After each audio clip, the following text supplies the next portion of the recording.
So now we are only 1 week away from the NFL draft, which has me pretty excited, waiting to see what the Packers are going to do. And so with that being the case, with the draft coming up very soon, I want to go over this mock draft that was put out on April 19th by both Mel Kiper and Todd McShay, mainly focusing on the first 3 rounds. I'll mainly focus on the Packers picks.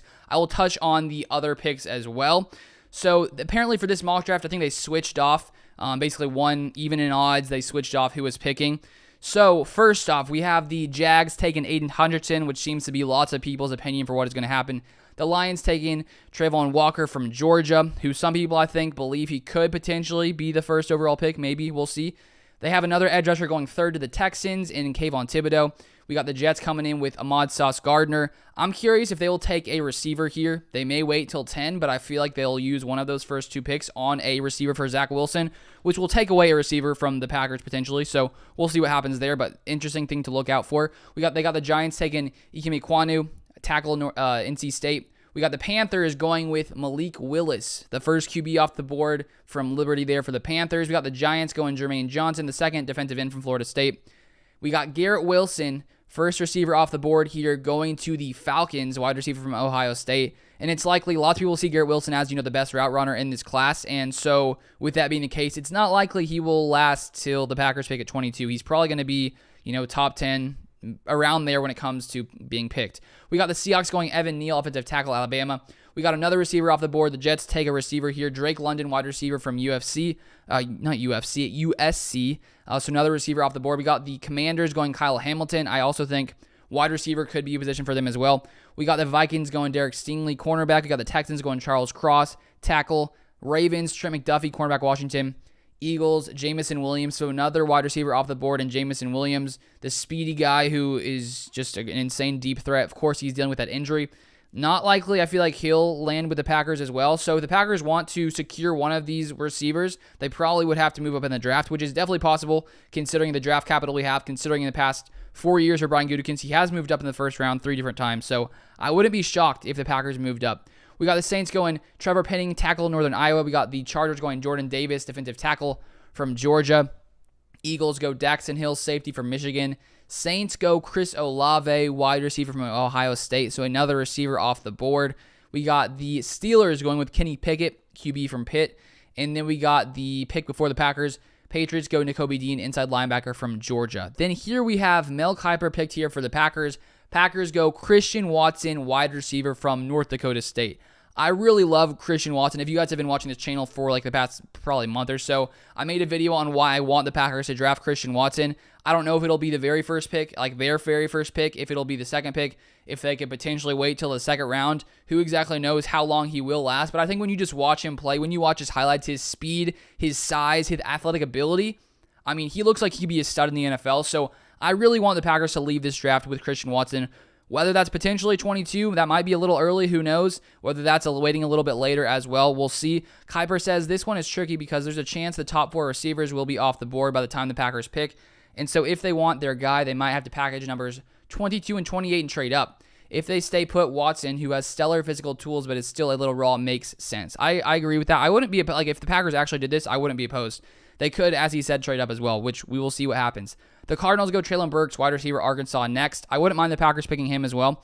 We got the Cowboys going Arnold Ebiketie, defensive end.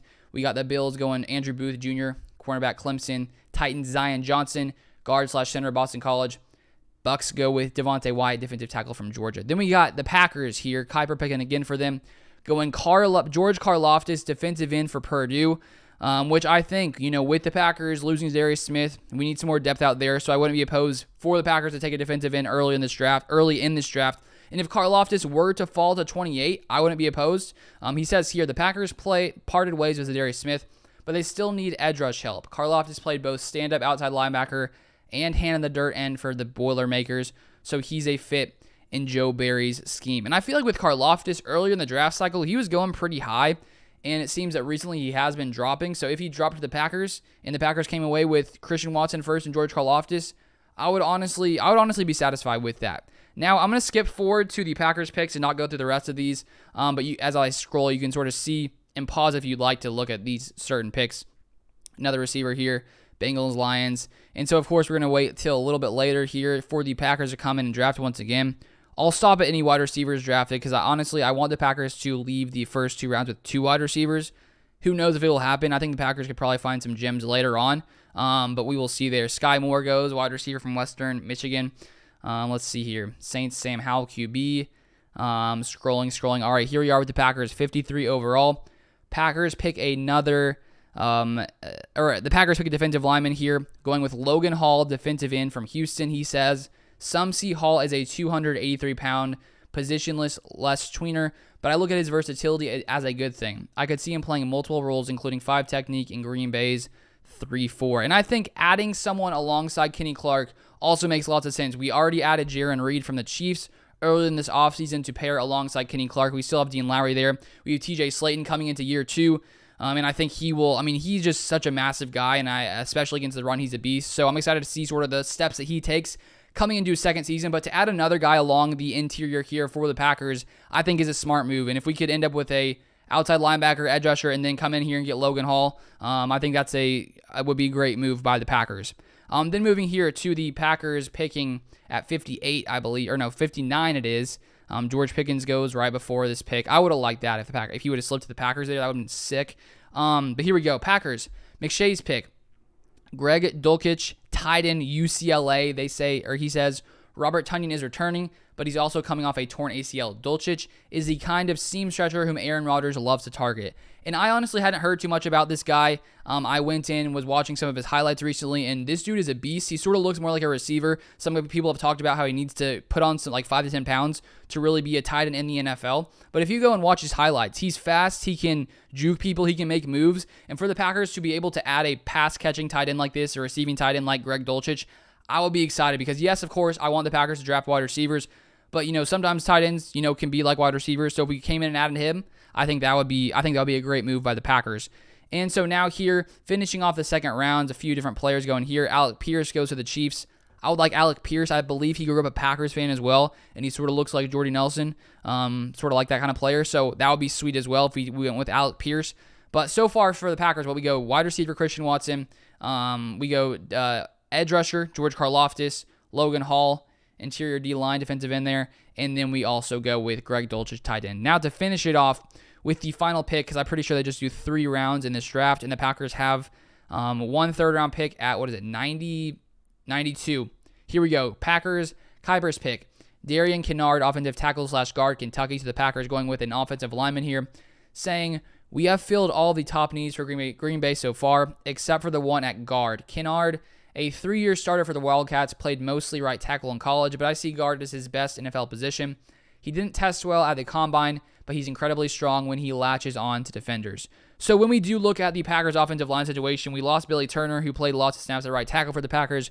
We lost Lucas Patrick, who played a lot at center with Josh Myers in his rookie season, dealing with a few different injuries with his finger, with his knee as well. And also right now with Elton Jenkins, still dealing with his ACL injury. We don't know exactly when he will return. The question, too, is when he does return, will the Packers decide to kick him out to right tackle? Because it really seems like he can play pretty much any position on the O-line. He hasn't played that much at right tackle, but I definitely think he could. So if he comes back healthy and the Packers decide to move Elton Jenkins to right tackle, maybe they want to draft someone for the interior. We have, of course, Josh Myers there at center. We have Royce Newman, who hopefully can take some more steps forward coming into year 2. And then we have John Runyon as well, who played a good amount of snaps for the Packers. And so maybe Kinnard comes in here, competes for one of those interior guard positions, with Mel Kiper believing he is best suited as guard. So I think the Packers obviously drafting some offensive line depth would make lots of sense with some injuries, with losing a few pieces on the offensive line as well. So that is all for this mock draft I wanted to go through. We will see what actually happens coming into this draft next Thursday, which will be exciting to watch. Hopefully the Packers come away with an exciting wide receiver. If they don't, that would be a little sad, but we'll see. We'll see what happens. So thank you guys so much for watching as always. If you guys haven't followed me on social media here, feel free to follow me on Twitter and Instagram. If you haven't subscribed and want to see more Packers content, feel free to subscribe down below. But thank you guys so much for watching, and I'll see you guys next time.